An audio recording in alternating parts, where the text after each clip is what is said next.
Hello friends, welcome to online study with Bhavna. Friends, आज का topic Indian polity से संबंधित है। आज हम राष्ट्रपति, उपराष्ट्रपति, संविधान, लोकसभा से संबंधित महत्वपूर्ण प्रश्न डिस्कस करेंगे जो आपके एग्जाम के लिए मोस्ट इम्पॉर्टेंट है। तो डिस्कस करते हैं। सबसे पहले है, संविधान सभा के संवैधानिक सलाहकार कौन थे?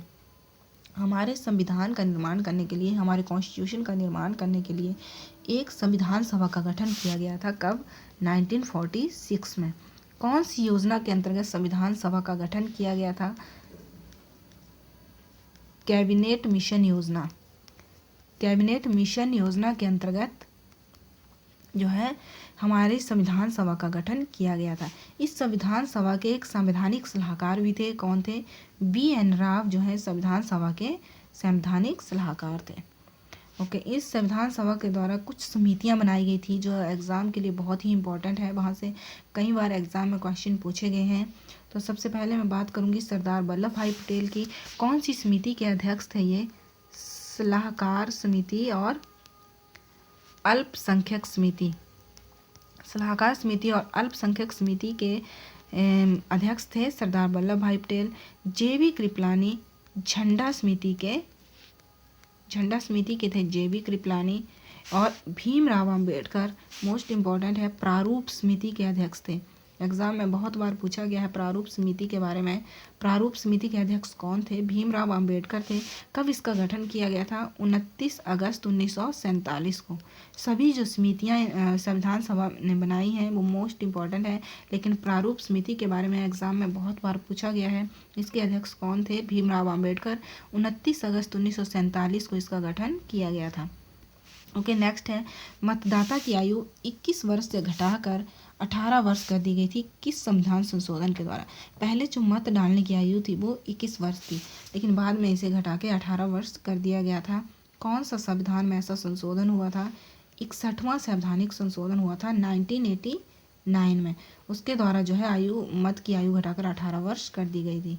बात करें हम 42वें संविधान संशोधन की, मोस्ट इम्पॉर्टेंट है, 1976 में हुआ था। इसे लघु संविधान या मिनी कॉन्स्टिट्यूशन के नाम से भी हम जानते हैं। पूछा जाता है एग्जाम में कि मिनी कॉन्स्टिट्यूशन कौन से संशोधन को कहा जाता है? 42वें संवैधानिक संशोधन को।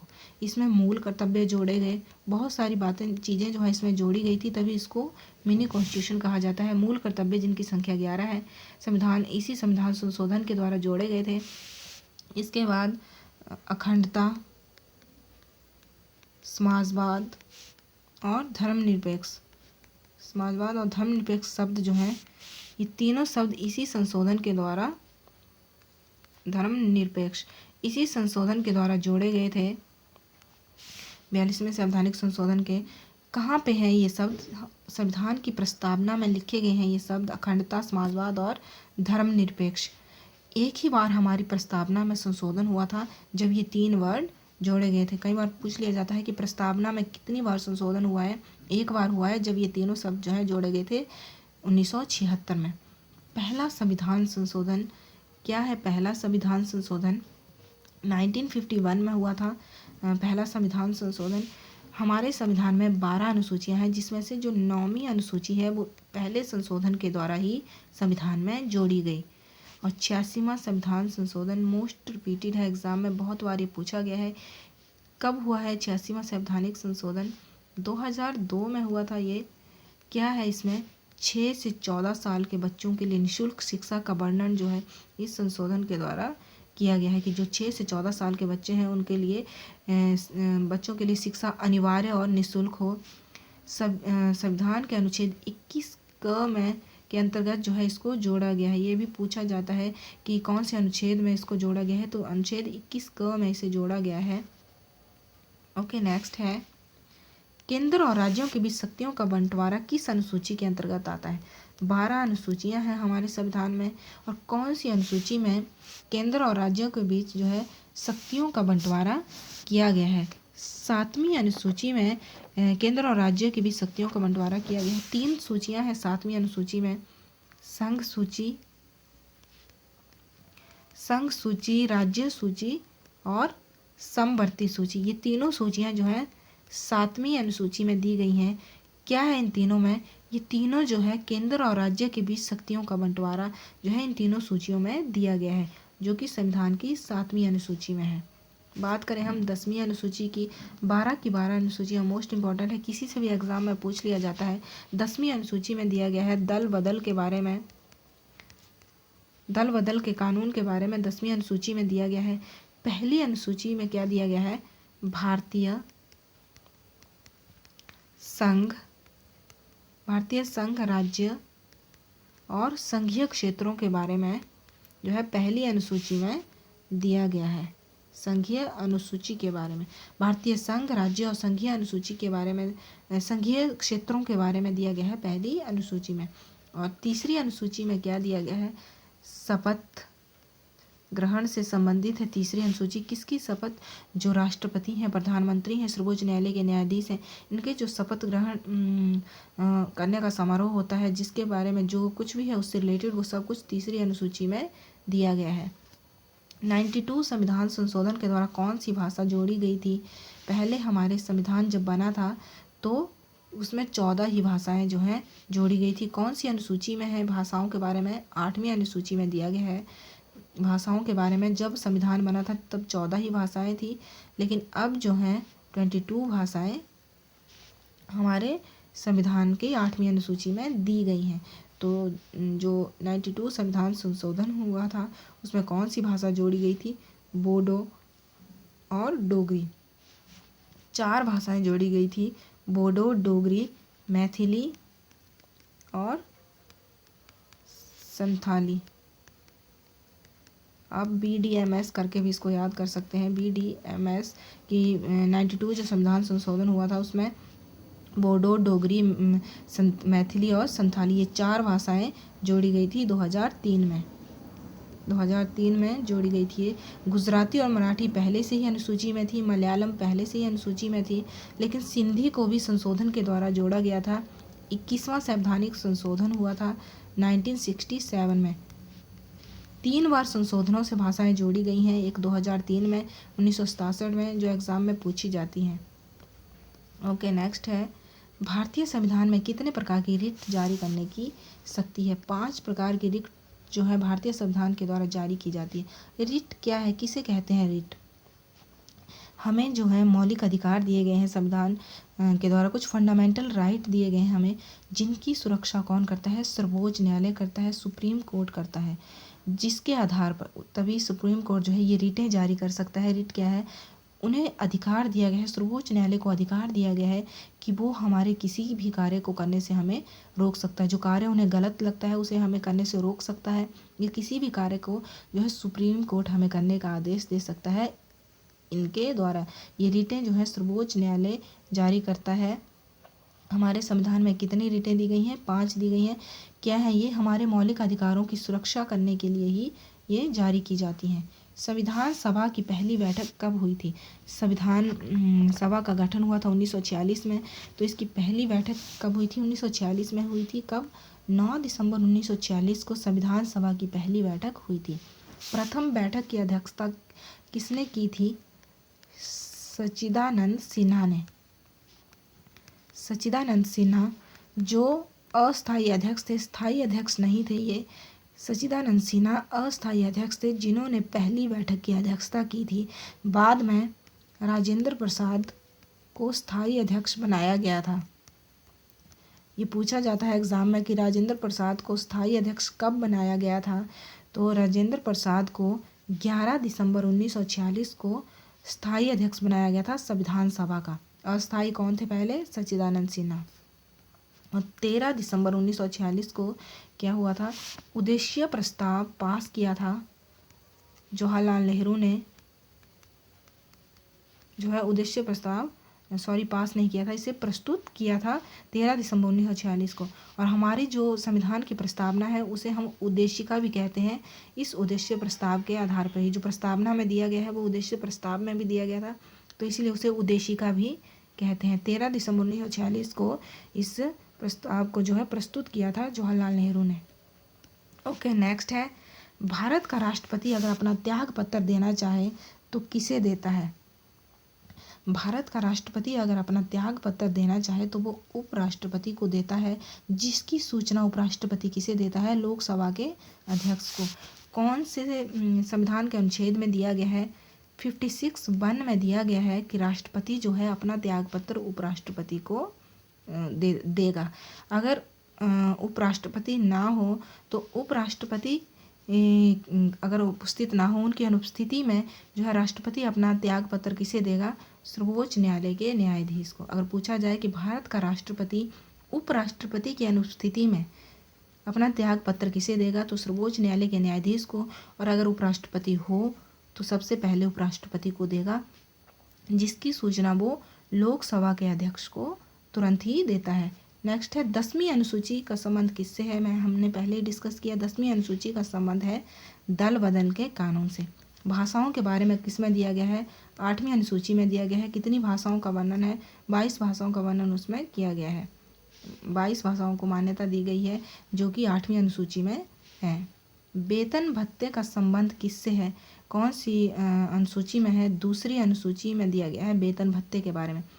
पहले हमने डिस्कस किया, प्रथम अनुसूची में दिया गया है भारतीय संघ, राज्य और संघीय क्षेत्रों के बारे में।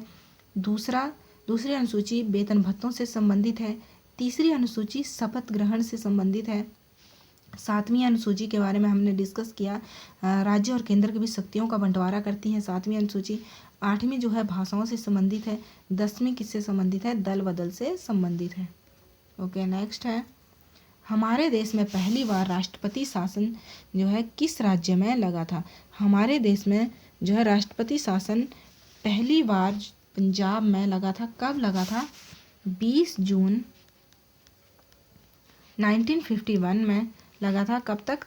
17 अप्रैल 1952 तक। 20 जून 1951 में लगा था और 17 अप्रैल 1952 तक जो है राष्ट्रपति शासन रहा था पंजाब में। और पहली बार जो है पंजाब में लगा था। कौन से अनुच्छेद में राष्ट्रपति शासन के बारे में दिया गया है? अनुच्छेद 356। ये पूछा जाता है कि कौन से अनुच्छेद में राष्ट्रपति शासन के बारे में दिया गया है? अनुच्छेद 356 में राष्ट्रपति शासन के बारे में दिया गया है। नेक्स्ट है, भारत की पहली महिला लोकसभा अध्यक्ष कौन थी?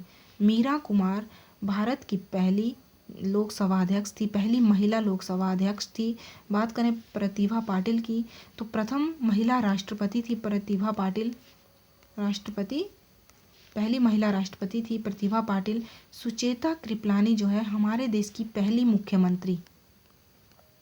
महिला मुख्यमंत्री जो बनी थी हमारे देश में पहली, वो सुचेता कृपलानी बनी थी। कहाँ की मुख्यमंत्री बनी थी ये?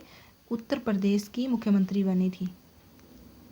और लीला सेठ की अगर बात करें तो हिमाचल प्रदेश की पहली महिला मुख्य न्यायाधीश हैं। न्यायाधीश थी लीला सेठ, हिमाचल प्रदेश की।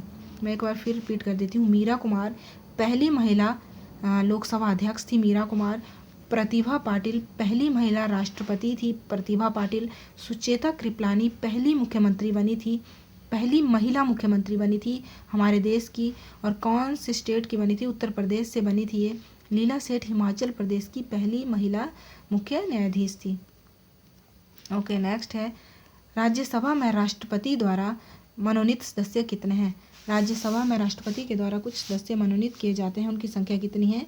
12 है। राज्यसभा में 12 सदस्य जो हैं राष्ट्रपति द्वारा चुने जाते हैं। और लोकसभा में कितने चुने जाते हैं? लोकसभा में 2 सदस्य जो हैं राष्ट्रपति के द्वारा चुने जाते हैं। ओके, नेक्स्ट है, राज्यपाल किसके प्रति उत्तरदायी होता है? राज्यपाल जो है ये राष्ट्रपति के प्रति उत्तरदायी होता है। राज्यपाल की नियुक्ति कौन करता है? राष्ट्रपति ही राज्यपाल की नियुक्ति करता है। अपना त्यागपत्र राज्यपाल किसे देता है? राष्ट्रपति को ही अपना त्यागपत्र देता है। और जो राज्यपाल है वो राष्ट्रपति के प्रति ही उत्तरदायी होता है। ओके, नेक्स्ट है, विधान परिषद की सदस्यता के लिए न्यूनतम आयु कितनी होनी चाहिए? विधान परिषद के लिए न्यूनतम आयु होनी चाहिए 30 वर्ष। राज्यसभा के लिए अगर पूछा जाए राज्यसभा का सदस्य होने के लिए न्यूनतम आयु कितनी चाहिए, तो राज्यसभा के लिए भी 30 वर्ष, विधान परिषद के लिए भी 30 वर्ष। 25 वर्ष लोकसभा के लिए न्यूनतम, लोकसभा का सदस्य बनने के लिए न्यूनतम आयु कितनी चाहिए? 25 वर्ष। और अगर विधानसभा का पूछा जाए तो विधानसभा के लिए भी 25 वर्ष आयु चाहिए। लोकसभा और विधानसभा के लिए 25 वर्ष, विधान परिषद और राज्यसभा के लिए 30 वर्ष। और राष्ट्रपति और राज्यपाल के लिए न्यूनतम आयु कितनी होनी चाहिए? राष्ट्रपति और राज्यपाल बनने के लिए जो है आयु 35 वर्ष होनी चाहिए। नेक्स्ट है, भारत के संविधान के किस संशोधन के तहत वस्तु और सेवा कर GST लगाया गया था? 101 जो संविधान संशोधन हुआ था वह कब हुआ था? ये 2016 में। 2016 में 101 संविधान संशोधन हुआ था। उसको जो है किससे रिलेटेड था? ये GST वस्तु और सेवा कर से संबंधित था। ये 2016 में आया था और 1 जुलाई 2017 से पूरे देश में लागू हो गया था। दो तरीके से पूछा जा सकता है, पूरे देश में कब लागू हुआ वस्तु और सेवा कर? तो 1 जुलाई 2017 में ये पूरे देश में लागू हो गया था। और कब आया था ये संशोधन, कब हुआ था ये संशोधन? तो 2016 में हुआ था, जिसमें जो है GST कर को जोड़ा गया था। ओके, 86वां संवैधानिक संशोधन हमने पहले ही डिस्कस किया।